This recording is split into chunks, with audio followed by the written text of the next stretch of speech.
Who gets to pick the story? Me, I finished dinner first. You? Okay, so what story do you want? The story when Jesus was born. Last Friday in religion class, the teacher said that he was born in a barn. How? Why in a barn? Because they don't have their own house? Maybe kasi walang hospital doon. Well, actually, this is what really happened. It started when the angel of the Lord, Gabriel, appeared before Mary. Do not be afraid, for you have found favor with God. Now you will conceive in your womb and bear a son, and you will name him Jesus. Here am I, the servant of the Lord. Let it done to me according to your word.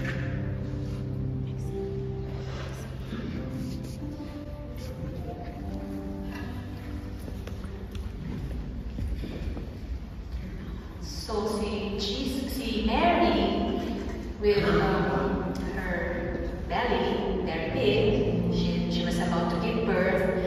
She and Joseph traveled from their town, Nazareth, all the way to Joseph's town in Judea. The village is called Bethlehem.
buy whatever they want, and I can even make Mary a special breakfast. Wow. So, yun yan, yung 3 wise men, inalay nila yung kanilang regalos kay baby Jesus, no? So, thank you guys, you make me proud. Thank you for your generosity. But for now, we need to keep going. We need to sleep. Maaga pa tayong gigising bukas para makapagsimba tayo and makapag-Christmas market. Gusto niyo? Okay, good night. Good night, guys.